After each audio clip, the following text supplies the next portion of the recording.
It was a crisp evening in the quiet suburbs, the kind of night where everything seemed to be in its place. Balloons swayed gently in the wind outside a modest house, their pastel colors glinting in the golden light of a setting sun.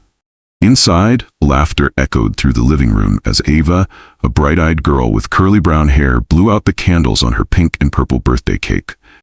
She was turning 8 today, a milestone her mother, Sarah, had been planning for weeks.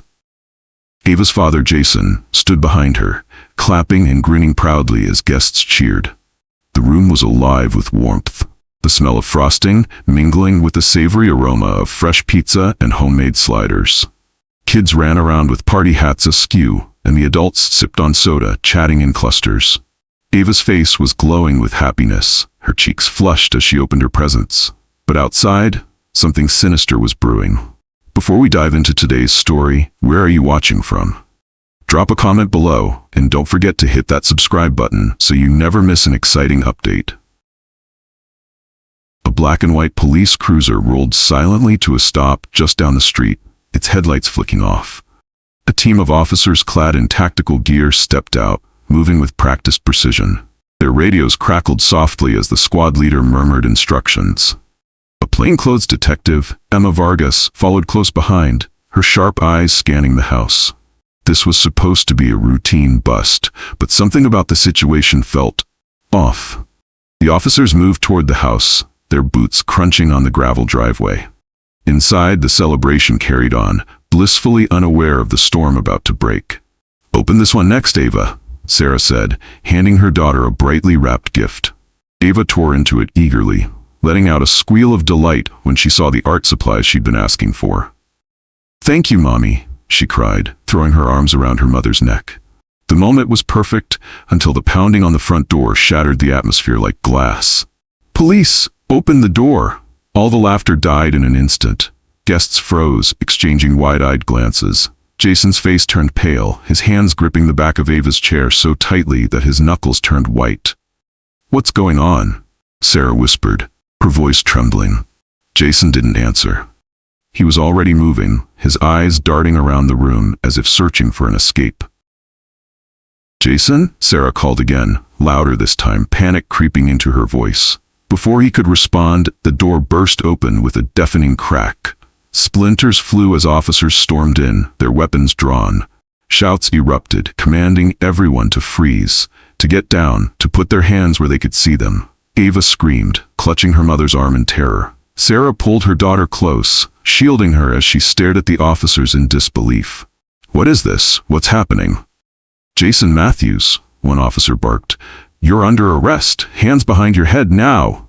Jason raised his hand slowly, his face a mask of resignation. "There's been a mistake," he said, his voice steady but low. "I don't know what you think I've done, but—" "Save it for the station," the officer snapped, stepping forward to cuff him. Sarah's voice rose in desperation. "No, wait, this has to be a mistake. Jason, tell them they're wrong." Ava began sobbing uncontrollably. "Daddy, no, don't take Daddy." Jason turned to his daughter, his face crumpling. "It's okay, sweetheart. Everything's going to be okay," he said, though his voice wavered. "Just stay with Mommy. Be brave, okay?" But his reassurance did little to calm her. Ava's cries grew louder as she clung to her mother, her small frame shaking with fear. The sight made Detective Vargas hesitate for just a moment. She'd seen arrests like this 100 times before, but there was something uniquely heartbreaking about this scene. A little girl's birthday party, balloons still tied to the mailbox, the scent of vanilla cake in the air, and a father being dragged away in handcuffs. "Is this really necessary?" Emma asked quietly, stepping closer to the lead officer. He shrugged, his expression hard. "Orders are orders. We've got evidence tying him to Marcus Kane's operation. If he's clean, he'll prove it in court." Emma frowned, but said nothing. She knew better than to argue on sight. Still, as she watched Sarah and Ava crumble into tears, a nagging doubt began to worm its way into her mind. Jason was led out of the house, the party guests parting like waves to let the officers through. Some of them murmured in shock, others stared in stunned silence. The cheerful decorations, the uneaten cake, the scattered presents, it all seemed grotesquely out of place now, like a cruel joke. As the officers loaded Jason into the cruiser, Ava broke free from her mother's grasp and ran after him. "Daddy," she screamed, her voice piercing the cold night air. Jason turned, his eyes filled with anguish. "Ava, go back inside. Stay with Mommy." But she wouldn't stop. She kept running until an officer stepped in her path, blocking her. "Stay back, kid," he said gruffly. "Let me go. That's my dad. Let him go." Ava wailed, her fists pounding against the officer's leg. Sarah caught up to her, scooping her up and holding her tightly as she sobbed. "It's going to be okay," Sarah whispered, though she didn't believe it herself. Her heart was racing, her mind spinning. What was happening? Why were they taking Jason? The black SUV pulled up just as the cruiser began to drive away. Its tinted windows reflected the flashing red and blue lights of the patrol cars. Sarah noticed it immediately, a chill running down her spine. "Who's that?" she asked, her voice barely audible over Ava's cries. Emma noticed it too, her hand instinctively resting on the holster at her side. The SUV didn't belong to the police. "Stay inside," Emma told Sarah firmly, her tone leaving no room for argument. The SUV's engine idled for a moment before the driver's door opened. A tall man in a dark suit stepped out, his face shadowed by the streetlights. He looked around, his expression unreadable, before locking eyes with Emma. She stiffened. She'd seen this man before, Marcus Kane's right-hand enforcer. The party was over, but the real nightmare was just beginning. The town of Willowbrook was nestled in the heart of a sprawling valley, surrounded by rolling hills that seemed to hug its every edge. It was a picturesque place, the kind you'd expect to see on the cover of a postcard. Narrow cobblestone streets wound their way through neighborhoods dotted with colorful cottages, and the town square was always bustling with life. A massive oak tree stood proudly in the center of the square, its ancient branches spreading wide like a protective canopy. But Willowbrook wasn't just beautiful. It was a place where everyone knew everyone else. Neighbors waved from their porches, children played freely in the parks, and the local diner, Daisy's Kitchen, was the unofficial gathering spot where gossip brewed as steadily as the coffee. Among the town's residents was Emma Vargas, a seasoned detective who had reluctantly traded the chaos of the city for the relative quiet of Willowbrook. In her mid-30s, Emma was a striking figure. Tall and athletic, with sharp green eyes that seemed to pierce through lies with a single glance. Her dark brown hair was often tied back in a practical ponytail, though loose strands always managed to escape and frame her face. Emma wasn't a native of Willowbrook, and that made her something of an outsider in the close-knit community. She had moved here 2 years ago, seeking solace after a high-profile case in the city had gone terribly wrong. A child abduction case, to be exact, one that had haunted her every waking moment until the bitter end. The experience had left her drained, disillusioned, and desperate for a fresh start. Willowbrook had seemed like the perfect escape. With its low crime rate and friendly atmosphere, it was a far cry from the gritty streets Emma had grown used to. But what she hadn't anticipated was how stifling the town's smallness could feel. Everywhere she went, she was met with curious glances and hesitant smiles. People were polite, of course, but it was clear that they saw her as a stranger. Emma's modest home was located on the edge of town, a 2-bedroom house with a wraparound porch and a view of the hills. It was quiet there, with nothing but the sound of crickets at night and the occasional hoot of an owl. She'd furnished the place sparingly. A comfortable couch, a sturdy wooden dining table, and a few framed photographs from her past life. One photo, in particular, stood out. A picture of Emma with her younger brother, Danny, taken years ago on a family vacation. Danny had been her rock, her confidant, and her biggest cheerleader. But when Emma had decided to pursue a career in law enforcement, he'd voiced his concerns. "You're too empathetic for this line of work," he'd told her. "You take things to heart, Em. That's a good thing, but it's also dangerous." He hadn't been wrong. Emma cared deeply. Too deeply, some might say, and it had cost her. Now, in Willowbrook, she'd settled into a routine that felt almost mundane. Her days were spent handling minor disputes, lost pets, parking violations, and the occasional act of petty theft. It wasn't thrilling work, but it was a far cry from the life-or-death stakes she'd faced before. And yet, there was a part of her that missed the adrenaline, the sense of purpose that came with solving a case that mattered. Her mornings typically began with a jog through the hills, the crisp air filling her lungs as she pushed herself to keep going. It was during these runs that Emma felt most at peace, her mind quiet and her thoughts focused. Afterward, she'd stop by Daisy's kitchen for a cup of coffee and a chat with Daisy herself, a sprightly woman in her 60s who seemed to know everything about everyone.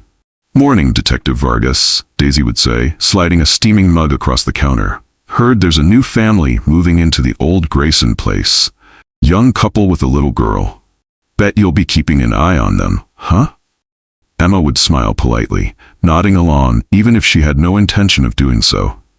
She'd learned early on that Daisy had a knack for exaggeration, and it was best not to feed into her stories. On this particular morning, however, Emma's routine was interrupted. As she made her way back to the station after grabbing her coffee, she noticed a commotion near the town square. A group of children had gathered around the oak tree, their faces filled with excitement. Emma approached, curious. "What's going on?" she asked, addressing a boy who couldn't have been more than 10. "We found something," the boy exclaimed, holding up a small metal box. It was old and rusted, with intricate carvings on the lid. Emma crouched down to examine it, her curiosity piqued. "Where did you find this?" "Under the tree," the boy said. "We were digging for worms, and we hit something hard. It was buried really deep." Emma's mind raced. Willowbrook was an old town, its history stretching back centuries. Could the box be some kind of time capsule? Or perhaps a piece of evidence from a long-forgotten crime? "Let me take a look," she said, carefully taking the box from the boy's hands.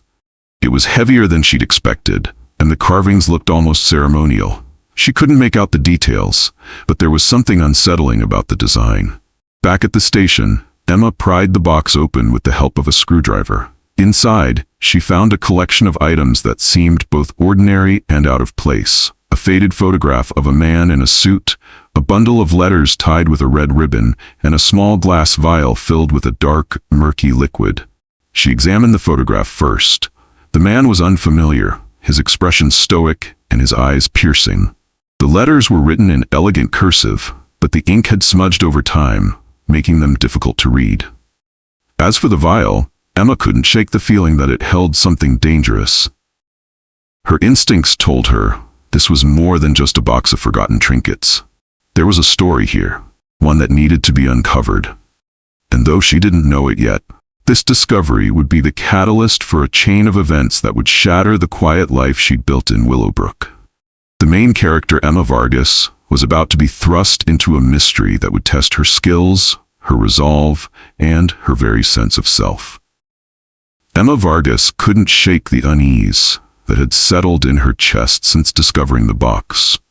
It wasn't just the contents, though they were strange enough to raise questions, but the sense of foreboding that clung to it like an invisible shroud. For the next few days, she pored over the items, carefully documenting each piece. The photograph, in particular, held her attention. The man's face seemed familiar, though Emma couldn't place where she'd seen it before.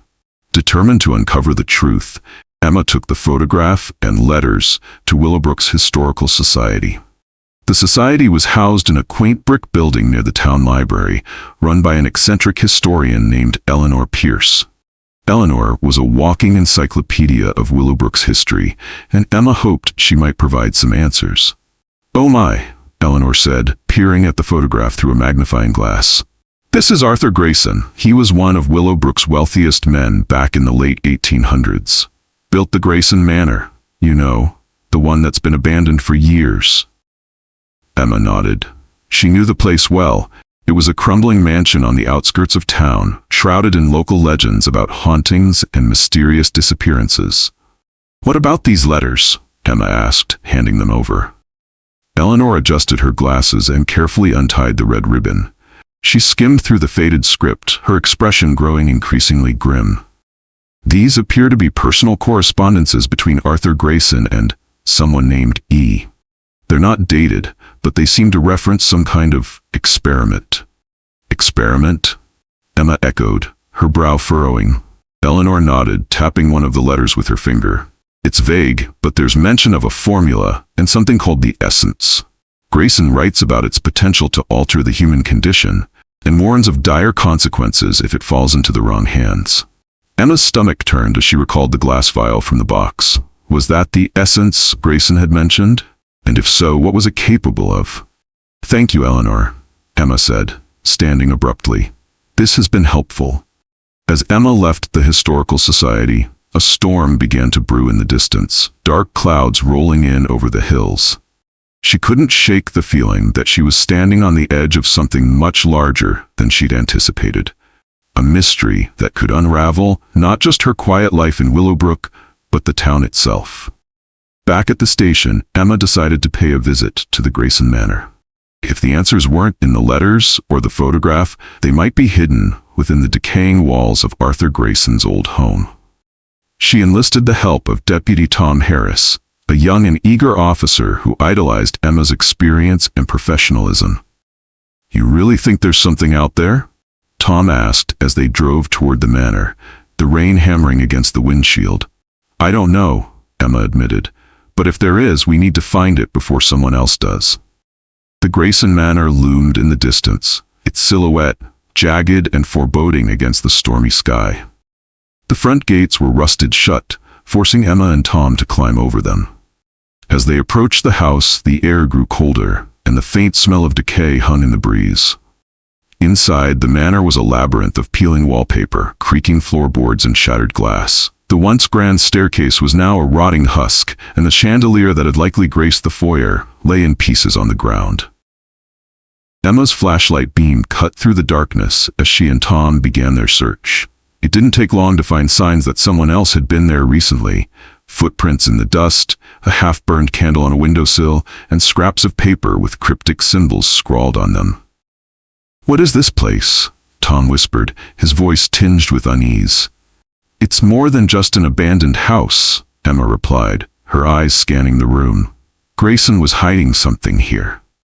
Their search led them to the basement, where they discovered a hidden door behind a crumbling bookshelf. The door was secured with a rusty padlock, which Emma managed to break open with a crowbar.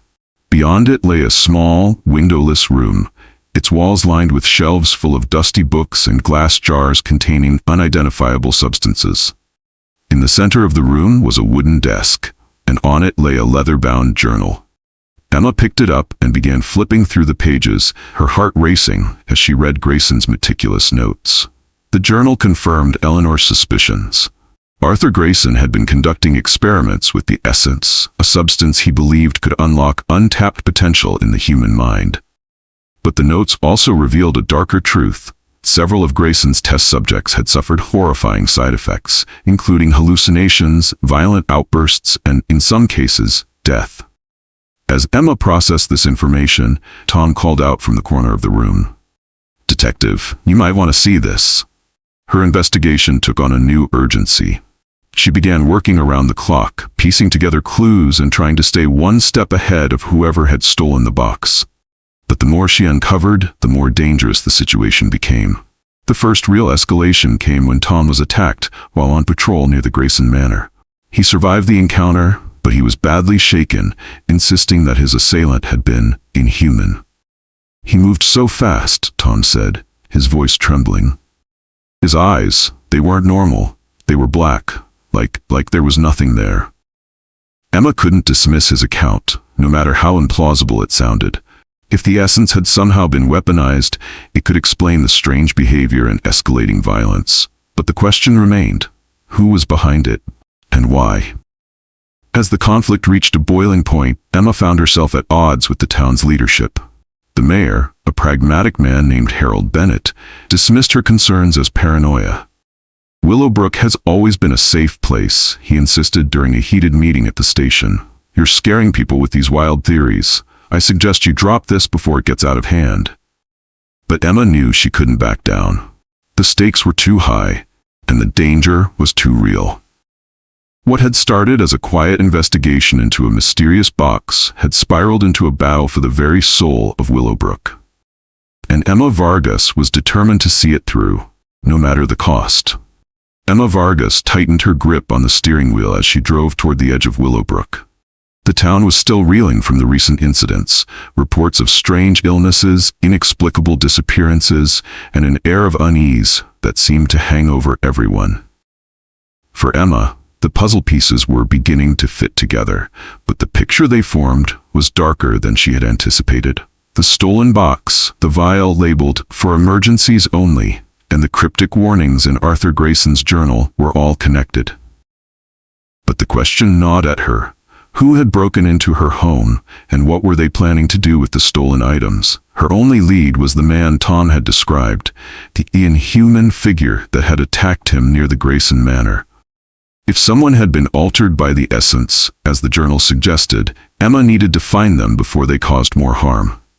The investigation gained momentum that morning when Emma received a call from Eleanor Pierce at the Historical Society. "Emma," Eleanor said, her voice trembling with urgency, "you need to come here. I found something in our archives, something you need to see." When Emma arrived, Eleanor handed her an old map of Willowbrook. It was dated 1895, around the time Arthur Grayson would have been conducting his experiments. The map included a detailed layout of the Grayson estate, including a structure labeled the laboratory. "I've never seen this map before," Eleanor said. "It was buried in a collection of unrelated documents, but look at the location. It's nowhere near the manor. It's out in the woods." Emma's heart raced as she traced her finger along the map. If Grayson had a separate laboratory, it could hold crucial evidence about the essence and its effects. "I'm going out there," Emma said, folding the map and slipping it into her jacket. The laboratory was deep in the forest, foul, hidden behind dense trees and overgrown foliage. It was little more than a crumbling stone building, its roof partially collapsed and its windows shattered. But as Emma approached, she noticed signs of recent activity, footprints in the mud, a faint trail of smoke rising from the chimney. Inside, the air was thick with the smell of chemicals and decay. The laboratory was a chaotic mess of overturned tables, broken glass, and yellowed paper scattered across the floor. But amidst the ruin, Emma found evidence of ongoing experiments, modern equipment mixed with the remnants of Grayson's original tools. She was examining a set of vials when a noise behind her made her freeze. Spinning around, she drew her weapon, her flashlight cutting through the shadows. "Who's there?" she demanded. A figure stepped into the light, a man in his 30s, his clothes disheveled and his eyes wild. He raised his hands in a gesture of surrender. "Don't shoot," he said, his voice hoarse. "I can explain." Emma didn't lower her weapon. "Start talking. Who are you, and what are you doing here?" The man introduced himself as Daniel Grayson, a distant relative of Arthur Grayson. He claimed to have uncovered the family's dark secrets and had been trying to destroy the remaining essence to prevent it from falling into the wrong hands. "You don't understand what this stuff does," Daniel said, his voice shaking. "It doesn't just enhance the mind, it corrupts it. My great-uncle thought he could control it, but he was wrong. It changes people. It makes them dangerous." Emma's mind raced as she processed his words. If Daniel was telling the truth, the stolen vial posed an even greater threat than she'd imagined. "Who took the box from my house?" she asked. Daniel hesitated, his gaze dropping to the floor. "I don't know their name, but I've seen them. They're not working alone. There's a group, a cult, almost. They believe the essence is the key to human evolution. They'll stop at nothing to get it." Before Emma could press Daniel for more information, the sound of a car engine echoed through the forest. A black SUV screeched to a halt outside the laboratory, and several men in dark clothing emerged, their faces obscured by masks. "Run," Daniel hissed, grabbing Emma's arm and pulling her toward the back of the building. They fled through the woods, the sound of heavy boots and shouted commands growing closer. Emma's heart pounded as she navigated the uneven terrain, her flashlight flickering in the darkness. Shots rang out, splintering tree branches around them. Emma returned fire, but their pursuers were relentless. Just when it seemed they would be caught, Daniel led her to a hidden tunnel, an old smuggling route that had been used during Prohibition. "This way," he urged, ducking into the narrow passage. The tunnel was cramped and dark, but it provided a temporary escape. By the time they emerged on the other side, their pursuers were gone. The encounter in the woods confirmed Emma's worst fears. The essence wasn't just a relic of the past. It was an active threat. Someone had revived Arthur Grayson's experiments, and they were willing to kill to protect their secrets. Back at the station, Emma called an emergency meeting with her team. She laid out everything she'd learned so far, from the stolen box to the cult-like group pursuing the essence. "This isn't just a local issue," she said, her tone firm. "If the essence is as dangerous as the Grayson Journal suggests, we could be dealing with a biohazard or worse. We need to find these people and shut them down." Deputy Tom Harris looked skeptical. "With all due respect, Detective, how do we even begin to track them? We don't know who they are or where they're operating from." Emma glanced at Daniel, who had agreed to cooperate in exchange for protection. "We have a lead," she said, "and we're going to use it." Using information provided by Daniel, Emma and her team tracked the cult to an abandoned warehouse on the outskirts of town. Surveillance confirmed that the group was storing large quantities of chemicals and equipment, enough to suggest they were producing the essence on a large scale. The plan was simple: a coordinated raid to seize the lab and apprehend the suspects. But as Emma and her team prepared to move in, an explosion rocked the building, sending flames and smoke into the night sky. Emma's instincts kicked in, and she led her team into the chaos, determined to find answers. Inside the warehouse, they discovered evidence of the group's experiments: test subjects locked in cages, their bodies racked with unnatural mutations. One of the subjects, a woman in her 20s, grabbed Emma's arm as she passed. Her eyes were bloodshot, her voice a desperate whisper. "Don't let them win," she pleaded. "They'll destroy everything." Emma promised to help her, but the woman succumbed to her injuries before she could say more. Amidst the chaos, Emma encountered an unexpected ally: Dr. Victoria Hayes, a biochemist who had been forced to work for the cult. Victoria revealed that the group's leader, a man named Adrian Cross, believed the essence could grant immortality. "He's delusional," Victoria said, her hands trembling as she spoke. "The essence doesn't make you stronger, it tears you apart from the inside. If he perfects the formula, he'll unleash a disaster." Victoria agreed to help Emma dismantle the operation, but the raid ended in tragedy. Several officers were injured and Adrian Cross escaped, taking the remaining essence with him. As Emma watched the warehouse burn, she knew the stakes had risen to a level she couldn't have imagined.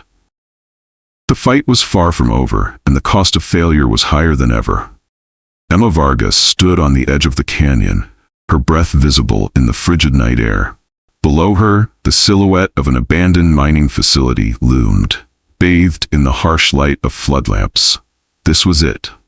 The hideout of Adrian Cross and his followers. Months of relentless investigation had led her here. The air was heavy with tension as her team took their positions. Deputy Tom Harris crouched behind a cluster of boulders, his rifle ready. Beside him, Dr. Victoria Hayes adjusted the settings on a portable EMP device, an invention she claimed would disrupt the cult's equipment and render the essence useless, at least temporarily. "Are you sure this will work?" Emma asked, her voice low. Victoria nodded. "It should disable their systems long enough for us to secure the essence, but we'll need to get inside first." Emma scanned the facility through her binoculars. Guards patrolled the perimeter, armed with high-tech weaponry that suggested Cross had more resources than she'd anticipated. "We'll split into 2 teams, Emma said, addressing the group. "Tom and Victoria, you'll create a diversion on the south side. I'll lead the entry team through the loading dock." The plan unfolded like clockwork. As Tom's team set off an explosion near the southern wall, Emma and her team slipped into the facility undetected. The interior was a labyrinth of narrow corridors and cavernous rooms filled with equipment that hummed ominously. They moved quickly, disabling cameras and neutralizing guards as they advanced. At the heart of the facility, Emma found what she had feared: a massive production line for the essence. Rows of vials glowed with an eerie, pulsating light, their contents a sickly green. Victoria joined Emma at the control panel, her expression grim. "This is worse than I thought. They've scaled up production. They're planning to distribute it on a massive scale." Emma's stomach turned. "Can you shut it down?" Victoria nodded. "Give me 5 minutes." But before she could begin, a voice echoed through the room. "I was wondering when you'd show up, Detective." Adrian Cross stepped out of the shadows, his presence commanding. It was tall and gaunt, his eyes burning with a fanatical intensity. Behind him, several armed guards aimed their weapons at Emma's team. "Drop your weapons," Cross said, his tone calm but threatening. Reluctantly, Emma signaled her team to comply. The guards confiscated their weapons and herded them toward the center of the room. "You've caused me a great deal of trouble," Cross continued, his gaze fixed on Emma. "But I must admit, I admire your persistence. It's rare to find someone so driven by a sense of justice." "This ends here," Emma said, her voice steady. "You're not walking out of here with that poison." Cross chuckled. "Poison, you misunderstand. The essence is a gift, a chance to transcend the limitations of the human body and mind. But I don't expect you to understand. You're too blinded by fear and ignorance." Emma clenched her fists, anger boiling inside her. "You're killing people, destroying lives. How can you call that a gift?" Cross's expression darkened. "Every revolution demands sacrifice. The weak will fall, but the strong will rise, and I intend to lead them." As Cross spoke, Emma noticed something odd about his appearance. His skin was pallid, almost translucent, and his movements were unnaturally fluid. Then it hit her. He wasn't entirely human anymore. "You've used it on yourself," she said, her voice laced with horror. Cross smiled, a twisted grin that revealed sharp, inhuman teeth. "Of course, how else could I prove its power? I am the future detective, and soon, the world will follow." Before Emma could respond, the facility trembled violently. Alarms blared and the lights flickered. Emma glanced at Victoria, who was frantically working at the control panel. "What's happening?" Emma demanded. Victoria's face was pale. "The EMP, it's overloading their systems. We need to get out of here. Now." Cross's expression shifted from smug confidence to fury. "You'll regret that," he hissed. With a sudden burst of speed, he lunged at Emma, knocking her to the ground. Emma fought back with everything she had, but Cross's strength was overwhelming. His movements were erratic, almost animalistic, as he clawed and struck with unnatural force. Tom and the rest of the team tried to intervene, but Cross's guards held them at bay. The room descended into chaos as gunfire erupted and machinery exploded. Despite the pain, Emma refused to back down. She reached for a nearby pipe and swung it with all her strength, striking Cross across the face. He staggered, but the blow only seemed to enrage him. "You can't stop me," he growled, his voice distorted and guttural. "I am evolution," Victoria screamed from the control panel. "Emma, I can trigger a full meltdown, but we'll lose everything, including this place." Emma made a split-second decision. "Do it." Victoria pressed a series of buttons, and the room was immediately bathed in red light. A robotic voice announced, "Critical failure imminent. Evacuate immediately." Emma turned back to Cross, who was momentarily distracted by the chaos. Summoning all her strength, she drove the pipe into his side, forcing him to the ground. "This is for everyone you've hurt," she said, her voice steady despite the pain. Emma grabbed Victoria, and they sprinted toward the exit as the facility began to collapse. Tom and the others followed, covering their retreat with suppressing fire. Outside, they barely made it to safety before the facility erupted in a massive explosion. The shockwave knocked them to the ground, and debris rained from the sky. When the dust settled, Emma looked back at the smoldering ruins. Cross was gone, buried beneath the wreckage, or so she hoped. In the days that followed, Emma worked tirelessly to dismantle the remnants of Cross's operation. Several members of the cult were arrested, and the surviving essence was secured as evidence. But despite the victory, Emma couldn't shake the feeling that the battle wasn't over. Cross's final words haunted her. "You can't stop me. I am evolution." Had he survived the explosion? And if so, what was he planning next? The flames had died down, leaving only smoldering ruins and an eerie quiet in their wake.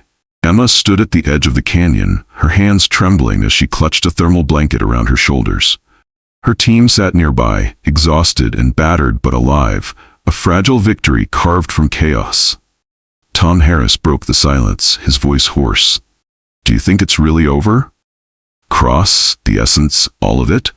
Emma didn't answer immediately. Her eyes remained fixed on the ruins below, searching for signs of movement, any clue that Adrian Cross might have survived.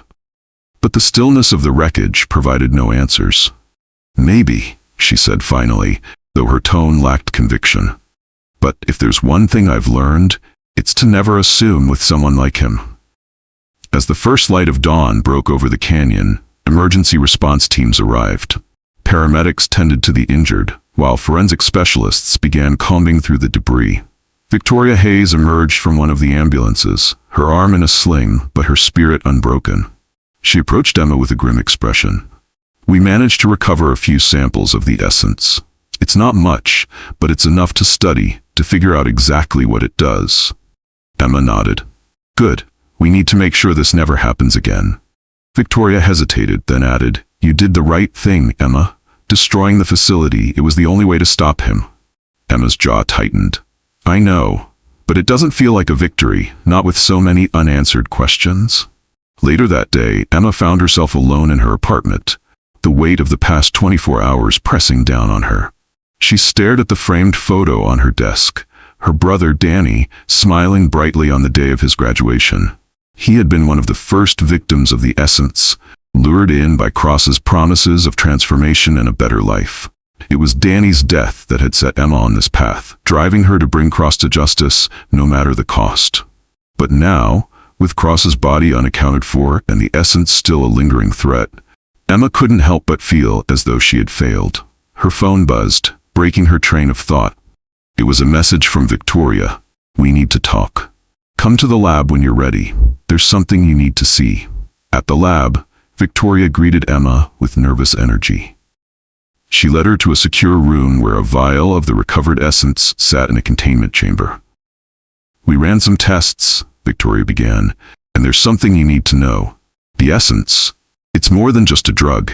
It rewrites the human genome in ways we didn't fully understand before." Emma frowned. "I thought we already knew it enhanced physical and mental abilities." Victoria nodded. "It does, but it also introduces instability.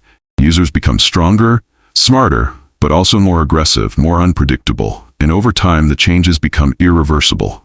Emma's stomach churned. "So Cross didn't just create a drug, he created a weapon."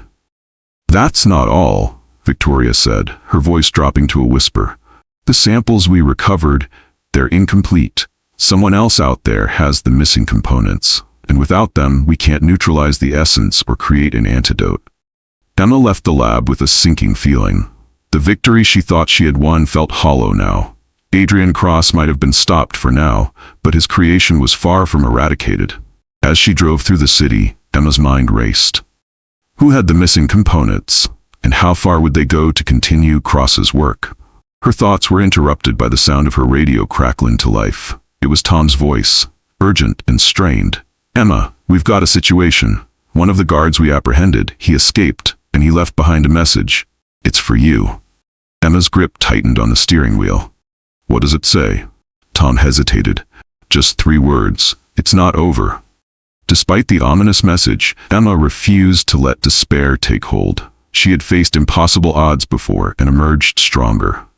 This time would be no different. She returned to her team, determined to regroup and prepare for whatever came next. Together, they began laying the groundwork for a new operation, one that would track down the missing components of the essence and eliminate its threat for good. That evening, Emma visited Danny's grave. She knelt by the headstone, her fingers tracing the engraved letters. "I did it, Danny," she whispered. "I stopped him, but it's not over yet." She took a deep breath, her resolve hardening. "I won't let his work hurt anyone else. I promise." As she stood to leave, a shooting star streaked across the night sky. For the first time in weeks, Emma allowed herself a small smile. It wasn't much, but it was enough. A reminder that even in the darkest moments, there was always a glimmer of hope. The story might have ended here, with Emma walking away into the night. But as the camera panned out, focusing on the city skyline, a subtle detail came into view. A shadowy figure watching from the rooftop of a nearby building. Adrian Cross, or what was left of him, smiled faintly. His eyes glowed with the unmistakable light of the essence. "You can't stop evolution," he murmured before disappearing into the darkness. As Emma stood on the rooftop, the city sprawling before her like a vast, sprawling web, the weight of everything that had happened settled heavily upon her. The echoes of gunfire, the fire that consumed Cross's facility, the lives lost, and the countless people who had been touched by the essence, they were all still with her. But amidst the chaos, there was one thought that refused to fade. What's next? the battle wasn't over. Cross might have been defeated, but the true fight had only just begun. The essence was still out there, and with it, the potential to destroy more lives, to undo everything she had fought for. Emma's mind raced, but this time, her resolve was clearer than ever. Her journey had been filled with trials, moments of doubt, heartache, and fear. Yet in the face of every challenge, she had come out stronger. And now she has a new mission. The world would need her, and her team, to confront this new wave of threats. Looking back, Emma couldn't help but acknowledge the lessons learned along the way. It wasn't just about stopping Cross or neutralizing a dangerous substance. It was about understanding the complexity of human ambition, the moral dilemmas in choosing between what was right and what was necessary, and the unyielding fight for survival. She had seen people pushed to their limits, their ethics tested, and their desperation unravel them. She had watched firsthand how far some were willing to go for power, for the illusion of control. But most importantly, she had witnessed the strength of those willing to stand up to that darkness, to protect what remained of their humanity. Now, with the world on the cusp of an unknown future, Emma's mission was far from finished. She had learned that even the smallest spark could ignite a fire, and she wasn't about to let that fire burn unchecked. As Emma turned away from the skyline, her eyes set firmly on the horizon, she knew that others out there were still in danger. There were those who had yet to realize the threat posed by the essence, and they needed to be warned. The world needed to know. Her next steps would involve gathering the pieces of the puzzle, the missing components, the people involved, and the sinister forces that still lurked in the shadows. She would track them down, one by one, until the threat was eradicated once and for all. But Emma couldn't do it alone. She needed allies. People who, like her, were willing to fight, to rise above fear and uncertainty. She needed the world to wake up to the danger and unite against it. As the first rays of sunlight lit up the sky, Emma made a silent promise. She would never stop fighting. This wasn't just Emma's story. It was a call to all those who would rise against the darkness, to those who had lost hope, to those who still believed in the power of change, to those who knew that every step forward, no matter how small, brought them closer to victory. The future was uncertain, but the fight for a better world, one where humanity didn't fall prey to its own ambition, was in their hands now. Are you ready to join the fight?